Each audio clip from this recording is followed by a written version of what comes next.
नमस्कार, स्वागत आहे तुमचं आपल्या स्टडी पॉईंट या यूट्यूब चॅनलमध्ये. तर आता 7 नव्हे तर 21 प्रवर्ग दिव्यांग योजनांसाठी पात्र UDID बंधनकारक. या दिव्यांगांना सुद्धा मिळणार आता दिलासा. याबद्दल संपूर्ण सविस्तर माहिती या व्हिडिओच्या माध्यमातून जाणून घेणार आहोत. तत्पूर्वी तुम्ही जर आपल्या स्टडी पॉईंट या यूट्यूब चॅनलवरती जर नवीन असाल तर आपल्या या चॅनलला लगेचच लाईक आणि सबस्क्राईब करायला विसरू नका. चला तर मग वेळ वाया न घालवता कोणत्या दिव्यांगांना आता दिलासा मिळणार आहे ते या ठिकाणी आपण जाणून घेऊया. बघा, या ठिकाणी तुम्ही अपडेट पाहू शकता. वर्तमानपत्रातली ही अपडेट आहे. आता 7 नव्हे तर हे सर्व 21 प्रवर्ग दिव्यांग योजनांसाठी पात्र, UDID बंधनकारक. पहा अपडेट. वंचित राहणाऱ्या 14 प्रकारच्या दिव्यांगाची लाभ. बुलढाणा. दिव्यांग व्यक्ती हक्क अधिनियम 2016 अंतर्गत निर्धारित सर्व 21 प्रवर्गातील दिव्यांग व्यक्तींना राज्य शासन तसेच तत्सम यंत्रणांच्या विविध योजना, सवलती आणि लाभ, अनुदान व इतर सुविधांसाठी पात्र ठरवण्याचा निर्णय या ठिकाणी घेण्यात आला आहे. आधी केवळ 7 प्रवर्गातील दिव्यांगांना हे लाभ मिळायचे. याबाबत तक्रारी आल्यानंतर शासनाने 13 सप्टेंबर 2022च्या शासन निर्णयान्वये निर्गमित सर्वसमावेशक सूचना अधिक्रमित करून नव्याने सूचना निर्गमित करण्यासाठी हा निर्णय या ठिकाणी जारी केला आहे. हा निर्णय मंत्रालयीन प्रशासकीय विभागांच्या नियंत्रणाखालील कार्यालये, अंगीकृत उपक्रम, महामंडळे, शासकीय वित्तीय संस्था, अनुदानित संस्था, स्थानिक स्वराज्य संस्थांना लागू करण्यात आला असून यामुळे जिल्ह्यातील दिव्यांगांना दिलासा मिळणार आहे. बघा, या दिव्यांगांना दिलासा. सर्व शासकीय कार्यालयाकडून पूर्वीप्रमाणेच 1995च्या अधिनियमानुसार निश्चित केलेल्या 7 प्रकारात येणाऱ्या व्यक्तींनाच योजना, सवलतीचा लाभ देण्यात येत असल्याचे शासनाच्या निदर्शनास आले होते. परंतु या निर्णयानुसार आता 21 प्रवर्गातील दिव्यांगांना दिलासा मिळाला आहे. बघा, कशामुळे नेमका घेतला हा निर्णय. शासकीय कार्यालयाकडून केवळ 7 प्रकारातील दिव्यांगांनाच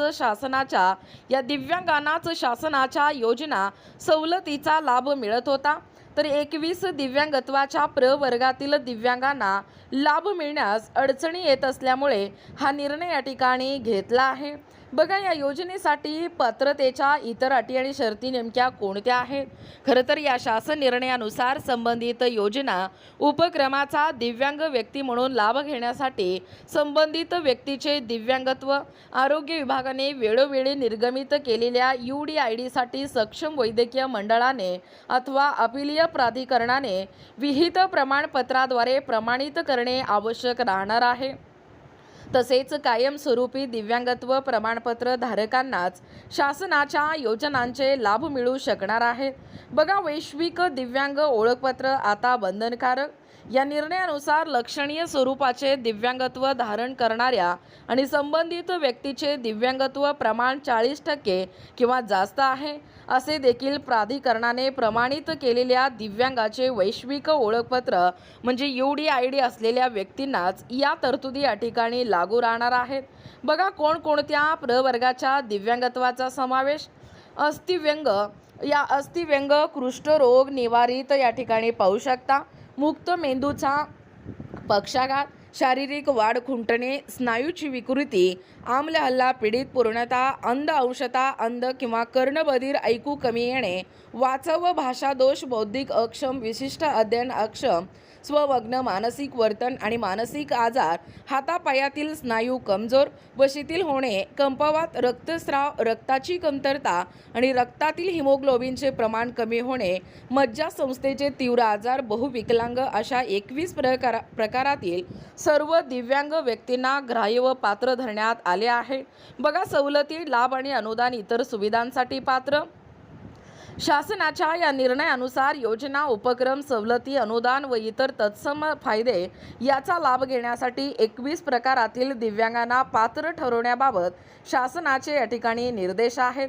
पाहू शकता, एकूणच अशा पद्धतीने या ठिकाणी वंचित राहणाऱ्या 14 प्रकारच्या दिव्यांगाची या ठिकाणी लाभ आहे. आता 7 नव्हे तर हे सर्व 21 प्रवर्ग दिव्यांग योजनांसाठी हे पात्र असणार आहेत. UDID देखील या योजनेसाठी बंधनकारक असणार आहे. याची संपूर्ण माहिती या व्हिडिओच्या माध्यमातून आपण जाणून घेण्याचा प्रयत्न केलेला आहोत. अशाच प्रकारचे नवनवीन अपडेट पाहिजे असतील किंवा तुम्हाला जर आमच्या अध्यापनाचे व्हिडिओ आवडत असतील किंवा तुम्ही जर आपल्या स्टडी पॉईंट या यूट्यूब चॅनलवरती जर नवीन असाल तर आपल्या या चॅनलला लगेचच लाईक आणि सबस्क्राईब करायला विसरू नका. भेटूया अशाच पुढच्या नवीन व्हिडिओमध्ये. तोपर्यंत धन्यवाद.